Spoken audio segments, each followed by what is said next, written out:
আসসালামু আলাইকুম। ব্র্যাক শাখা হিসাবরক্ষক কর্মকর্তা পরীক্ষার যে কোয়েশ্চেন প্যাটার্ন এবং যে কোয়েশ্চেন গুলো আসে, আমি ধাপে, ধাপে আপনাদের সাথে সকল কোয়েশ্চেন গুলোই সলিউশন আকারে বর্ণনা করব। তারই ধারাবাহিকতায় আজকে গণিতের পার্ট 1 হিসেবে ব্যাংক সমন্বয় বিবরণীটা নিয়ে আপনাদের সাথে ডিসকাস করব। এটা মূলত আ ব্র্যাক শাখা হিসাবরক্ষক কর্মকর্তার জন্য একটা গুরুত্বপূর্ণ ম্যাথ পার্ট বলতে পারেন। এই ম্যাথটা যার হবে আশা করি সে পরীক্ষার জন্য আসলে ভাইবার জন্য ডাক পাওয়ার চান্স অনেক বেশি থাকবে। পাশাপাশি অন্যান্য কোয়েশ্চেন গুলোতেও তো অ্যান্সার করতে হবে। তবে এটা হচ্ছে গুরুত্বপূর্ণ বিষয়। ব্যাংক সমন্বয় বিবরণী। আচ্ছা দেখেন, ব্যাংক সমন্বয় বিবরণী করার জন্য আপনাকে কিছু জিনিসগুলো অবশ্যই মনে রাখতে হবে। এই জিনিসগুলো মনে রাখলে আপনি কখনোই ব্যাংক সমন্বয় বিবরণী ভুল করবেন না। আমি রুলস হিসেবে কিছু জিনিস আপনার সামনে উপস্থাপন করতেছি। সেটা হচ্ছে, দেখেন, ১ম এ যে বিষয়টা আছে ১ নম্বর পয়েন্টে নগদান বই অনুযায়ী ব্যাংক জমা। এই নগদান বই অনুযায়ী ব্যাংক জমা যে এন্ট্রি গুলো বেশি সেগুলো প্লাস হবে, যে এন্ট্রি গুলো কম সেগুলো মাইনাস হবে। এটা বুঝবেন। আমি কথায় তো বলতেছি, হয়তো বুঝতে কষ্ট হবে। যখন অঙ্কে যাব তখন ভালো করে বুঝবেন। পাস বই অথবা ব্যাংক বই অনুযায়ী ব্যাংক জমার অতিরিক্ত এইটা টার্ম, এটা হচ্ছে বেশি হলে প্লাস, কম হলে মাইনাস। নগদান বই অনুযায়ী ব্যাংক জমার অতিরিক্ত, এটা বেশি হলে মাইনাস, কম হলে প্লাস। পাসবই অথবা ব্যাংক বই অনুযায়ী ব্যাংক জমা, পাসবই অথবা ব্যাংক বই অনুযায়ী ব্যাংক জমা বেশি হলে মাইনাস, কম হলে প্লাস। একটার আরেকটা বিপরীত। দেখেন, ১ম এ যে টার্মটা দেওয়া আছে ২ টা সিমিলার কালার উপরে এবং নিচে। নগদান বই অনুযায়ী ব্যাংক জমা বেশি হলে প্লাস হয়, কম হলে মাইনাস হয়। পাসবই অনুযায়ী ব্যাংক জমা বেশি হলে মাইনাস হয়, কম হলে প্লাস হয়। এই ২ টা জিনিস, একটা জিনিস মনে রাখলে সিমিলার আরেকটা করতে পারবেন। একটা অঙ্কের ১ম পার্ট করতে পারলে ২য় পার্টটা ১ম পার্টটা দেখে একদম হুবহু উল্টিয়ে দিলেই হয়ে যাবে। দেখেন, আমি ডান পাশে আরেকটা জিনিস এখানে রাখছি, সেটা হচ্ছে কোথায় বাড়লে আ প্লাস হবে এবং কোথায় বাড়লে মাইনাস হবে। দেখেন, ব্যাংক জমা এটা পজিটিভ ব্যালেন্স, বাড়লে প্লাস হবে, কমলে মাইনাস হবে। ব্যাংক জমার অতিরিক্ত এটা ওভারড্রাফট, বাড়লে মাইনাস হবে, কমলে প্লাস হবে। এই রুলসটা আপনার মাথায় একদম মুখস্থ করে রাখেন। এই রুলসটা জানা থাকলে আপনার ব্যাংক সমন্বয় বিবরণী কখনোই ভুল হবে না এবং কোনো এন্ট্রিতেই আপনার কনফিউশন তৈরি হবে না। আচ্ছা, পরে দেখি। মনে রাখার আরো কিছু টেকনিক আছে। ১ম এ দেখবেন বইয়ের কোন ব্যালেন্স দেয়া আছে এবং কোন বইয়ের ব্যালেন্স বের করতে হবে। দেওয়া থাকে যদি নগদান বই, অবস্থা হচ্ছে ব্যাংক জমা, বেশি হলে প্লাস, কম হলে মাইনাস। এই আগেরটার মতোই একটু ঘুরিয়ে দেখানোর জন্য। তো এটা দেখলেও আপনারা মোটামুটি আইডিয়া হয়ে যাবে। এরপর দেখেন, আমি একটা ম্যাথ এখানে উঠিয়ে নিয়েছি। সেটা হচ্ছে Dhaka board, Jessore board, Sylhet board, Dinajpur বোর্ডে ২০১৮ সালে আসছে। এরকম বোর্ডের ম্যাথ থেকেই বিভিন্ন কন্ডিশন গুলো তুলে, তুলে দেবে। দেখা যায় একটা বোর্ডের ম্যাথ সম্পূর্ণ তুলে দেবে, এরকম নাও হতে পারে। একটা বোর্ডের দেখা যায় ৪ টা ৫ টা কোটেশন দিল, অন্য একটা বোর্ডে ২-৩ টা কোটেশন দিল। এভাবে দিয়ে একটা ম্যাথ আপনাকে দিতে পারে। তো আপনাকে মূল বিষয় হচ্ছে আপনাকে অঙ্কের টার্ম গুলা বুঝতে হবে। একেকটা অঙ্কের টার্ম গুলা যদি বুঝতে পারেন তাহলে যেখান থেকেই বানাইয়ে দিলেও আপনার পক্ষে প্রবলেম হবে না। ১ম দেখেন, পাস বই অনুযায়ী ব্যাংক জমা দেয়া আছে ৳৪৪,৪০০। ব্যাংক সমন্বয় বিবরণী তৈরি করতে হবে। তার মধ্যে আমার কি দেয়া আছে? পাস বই অনুযায়ী। তাইলে আমার কোন রুলস এর আন্ডারে পড়বে? আমি যদি পিছনে চলে যাই তাইলে আমার পাস বই অনুযায়ী ব্যাংক জমা। তাইলে কি হয় দেখেন আমার, এটি পাস বই না নগদান বই? আবার একটু দেখি। পাস বহি অনুযায়ী। তাইলে পাস বই যদি অনুযায়ী হয়, তাহলে হচ্ছে আমার নিচের যে এইটা, পাস বই নিচে ব্যাংক জমা। বেশি হলে মাইনাস, কম হলে প্লাস। এই টার্মের মধ্যে যায়। তাইলে আমি এই টার্মটা মাথায় নিলাম। আর যদি নগদান বই অনুযায়ী হয়, তাইলে এটা আমি এই অঙ্কটার ২ টা টার্মই করব। আপনাদের ১ম এইটা দেখাবো, আপনারা এইটা উল্টিয়ে দিয়ে এটা করতে পারবেন। তো আমি আবার ম্যাথে চলে যাই। দেখেন, এন্ট্রিগুলো একবার একটু পড়ে নেন। ১ম এ দেয়া আছে ৳৩,০০০ একটি প্রাপ্য বিল ৳২,৪০০ ব্যাংকে বার্তা করা হয়। মেয়াদ শেষ হওয়ায় বিলটি প্রত্যাখিত হয়েছে, যা নগদান বইতে দেওয়া হয়নি। এন্ট্রিগুলো ভালো করে দেখেন। সমীর রহমানের ব্যক্তিগত প্রয়োজনে ব্যাংক থেকে ৳৩,০০০ উত্তোলন করেছে, কিন্তু নগদান বইতে অন্তর্ভুক্ত করা হয়নি। চেক কাটা হয়েছে কিন্তু ভাঙানো হয়নি। ব্যাংক কর্তৃক ৳৬,৬০০ র একখানা বিলের বিপরীতে ৳৬,০০০ আদায় করেছে। দেখেন, ৳৬,০০০ আদায় করছে, ৳৬,৬০০ বিলের পরিবর্তে। তাইলে আমার ৳৬০০ কম আদায় করা হয়েছে। খেয়াল রাইখেন। যা নগদান বইতে অন্তর্ভুক্ত করা নাই। ব্যাংক কর্তৃক মঞ্জুরকৃত সুদ। ব্যাংক যদি সুদ মঞ্জুর করে তাহলে কি হয়? ব্যাংক চার্জ কর্তন করলে কি হয়? ব্যাংক সুদ মঞ্জুর করলে আপনার ব্যাংকের ব্যালেন্স বাড়ে।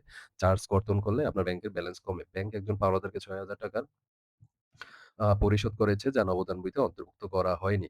ব্যাংক লভ্যাংশ আদায় করেছে ৳৬,৬০০, যা নগদানভুক্ত হয়নি। ব্যাংকের লভ্যাংশ যদি আদায় করে তাহলে হচ্ছে আপনার ব্যাংকের ব্যালেন্স বাড়বে। ব্যাংক একজন পাওনাদারকে ৳৬,০০০ পরিশোধ করলে আপনার ব্যাংকের ব্যালেন্স কি কমবে। আমি জাস্ট এটা একটা আপনাদের সাথে শেয়ার করে রাখলাম। আপনারা যখন দেখবেন তখন টেনে, টেনে দেখবেন আগেরটা পিছনেরটা। দরকার হলে স্ক্রিনশট দিয়ে রাখবেন। পরবর্তীতে ম্যাথগুলো বাসায় বসে খাতায় প্র্যাকটিস করবেন। আপনি যখন একটা নিয়ে বেশিক্ষণ ডিসকাস করবেন, ব্রেইন খাটাবেন, তখন দেখা যাবে ওই জিনিসটার আপনার সলিউশন খুব দ্রুত এসে যায়। আমি যদি অঙ্কে যাই, ১ম এ হচ্ছে নগদান বই অনুযায়ী ব্যাংক জমা। তাহলে আমার হচ্ছে ১ম টার্মটা কোথায়? আমি আবার একটু আপনাদের দেখাই। ১ম টার্ম নগদান বই অনুযায়ী ব্যাংক জমা দিতে একদম ফার্স্ট এর যে সূত্রটা, বেশি হলে প্লাস, কম হলে মাইনাস। তাহলে আমার কোন টার্ম বেশি হলে প্লাস হবে, কোন টার্ম কম হলে মাইনাস হবে। তাইলে আমি মনে রাখবো বেশি প্লাস, কম মাইনাস।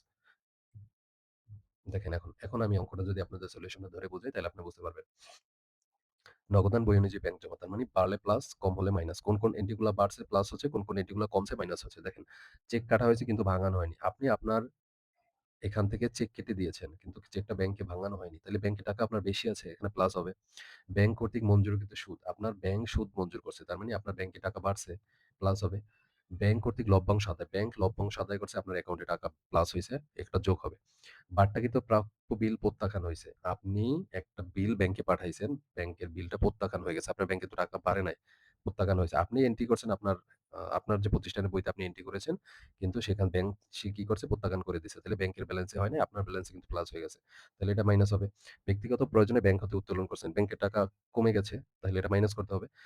বাট্টা কিন্তু বিল বেশি লেখা হয়েছে কত টাকা? দেখেন, এখানে আমার কথা হয়েছিল যে ৳৬,০০০ ৳৬০০ থেকে ৳৬০০ কম লেখা হয়েছিল। তো আমি সেটা বেশি লেখা হয়েছে, সরি। সে ৳৬০০ আমি এখন কি করলাম? অ্যাডজাস্ট করে দিলাম। পরবর্তীতে দেখেন ব্যাংক কর্তৃক কর্তনকৃত চার্জ। ব্যাংক যদি চার্জ কর্তন করে ব্যাংকের ব্যালেন্স কমে যায়, মাইনাস ফিগার চলে যায়, তাহলে এটা বিয়োগ করে দিলাম। তার মানে যেটা আমার বাড়ছে সেটা উপরে যোগ, যেটা কমছে সেটা বিয়োগ। ব্যাংক কর্তৃক পাওনাদারকে পরিশোধ করলাম। ব্যাংক পাওনাদারকে পরিশোধ করেছে, আমার ব্যাংকের টাকা কমে গেছে, তাহলে মাইনাস। তাহলে উপরে যে যোগের প্লাসটা ফিগারটা আসছে ৳১৯,০০০, আর আমার একদম ১ম এ ব্যাংকে জমা ছিল ৳৩৫,০০০। দেখেন, যখন যে জিনিসগুলো ৩ টা আইটেম প্লাস হয়েছে ৳১৯,০০০, ইন টোটালে ৩৫ আর ১৯ এ মিলে হচ্ছে ৳৫৪,০০০। পরবর্তীতে মাইনাস ফিগার গুলো আমি একত্র করে আসছে টোটাল মাইনাস আসছে ৳১৩,৬০০ এবং পাসবই অনুযায়ী ব্যাংক জমার উদ্ধৃত আমার আসছে ৳৪০,৪০০। এটা হচ্ছে আমার ১ম যে রুলসটা। এই অঙ্কটাকে আমি যদি উল্টিয়ে দেই, মানে বিয়োগের পার্টটা যদি উপরে যোগ লিখে বিয়োগের পার্টগুলো দিয়ে দেই এবং নিচে বিয়োগ লিখে যোগের ৩ টা এন্ট্রি যদি দিয়ে দেই, তাইলে আমার এটা হয়ে যাবে কি আপনার পাস বা ব্যাংক বই অনুযায়ী ব্যাংক জমার উদ্ধৃত। পরের সলিউশনটা আমি দেখি। একটু খেয়াল করবেন উপরটার সাথে এইটা দেখেন কতটুকু চেঞ্জেস আসছে। যোগেরটা বিয়োগে চলে গেছে, বিয়োগের এন্ট্রি গুলো যোগে চলে গেছে। আপনি একটু খেয়াল রাখেন, এখানে আমার যোগের এন্ট্রি গুলো ছিল ৳১৯,০০০ এবং বিয়োগের এন্ট্রি ছিল ৳১৩,৬০০। এখানে একটু দেখেন কি হইছে? যোগের এন্ট্রি গুলোতে বিয়োগের এন্ট্রি আগের ৳১৩,৬০০ উপরে চলে গেছে এবং ৳১৯,০০০ ৩ টা এন্ট্রি নিচে চলে আসছে। এটা হচ্ছে ব্যাংক পাসবই অনুযায়ী অথবা ব্যাংক বই অনুযায়ী ব্যাংক জমা। তাইলে আপনার একটা যখন ম্যাথ পারবেন, ২য় ম্যাথটা আপনার অটোমেটিক্যাল হয়ে যাবে। কোনো সময় একটাও করতে দেয়, কোনো সময় ২ টাও করতে দেয়। যখন ২ টা করতে দেবে, ১ম পার্টটা আপনি একদম মাথা খাটাইয়া করবেন। ২য় পার্টটা সিমিলার ভাবে দেখে যোগেরটা বিয়োগে দেখবেন, বিয়োগেরটা যোগে লিখে করে দিবেন। তাইলে আপনার এখানে ম্যাথটা কমপ্লিট হয়ে গেল। আচ্ছা, এই হচ্ছে মোটামুটি ম্যাথের বিষয়টা। আপনি ম্যাথটা এভাবে করলেই হবে। আরো কিছু আমি ডিটেইলস এখানে দিক নির্দেশনা দিয়ে দিছি, যেগুলো দেখলে মোটামুটি আপনি মনে রাখতে পারবেন কখন কি টার্ম গুলা কিভাবে আসে। যেমন ব্যাংক সমন্বয় বিবরণী মানে হলো ব্যাংক বই এবং পাস বইয়ের মিলকরণ। এটা আপনারা জানেন।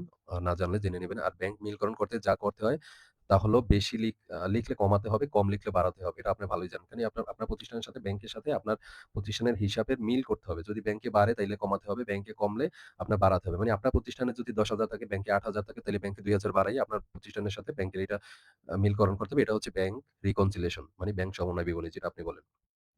১ম এই দেখব ব্যাংক বই বা পাস বইতে লেখা হয়েছে নাকি হয়নি। এটা দেখব প্রথমত। লেখা হলে উল্টিয়ে দেব। মানে যোগ থাকলে বিয়োগ করে দেব, বিয়োগ থাকলে যোগ করে দেব। লেখা না হলে সোজাসুজি লিখব। যোগ হলে যোগ, বিয়োগ হলে বিয়োগ।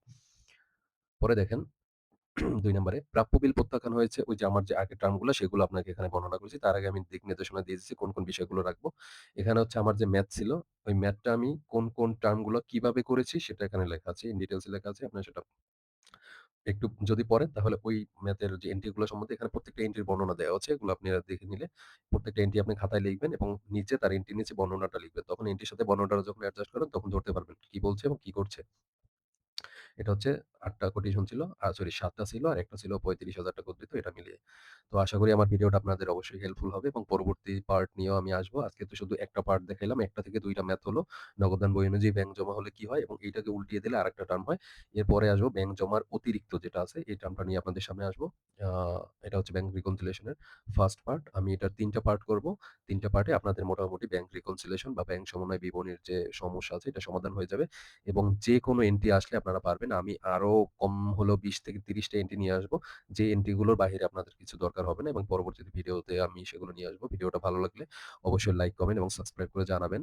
আর কারো কোনো সমস্যা থাকলে কমেন্টস করবেন। আমি 2nd পার্ট নিয়ে আসবো এবং মোটামুটি আপনাদের এই পরীক্ষার আগ পর্যন্ত যে জিনিসগুলো দরকার আমি ধাপে, ধাপে আপনাদের সাথে আমার সময় করে শেয়ার করার চেষ্টা করব। অবশ্যই ভিডিওটা বন্ধুদের সাথে শেয়ার করবেন।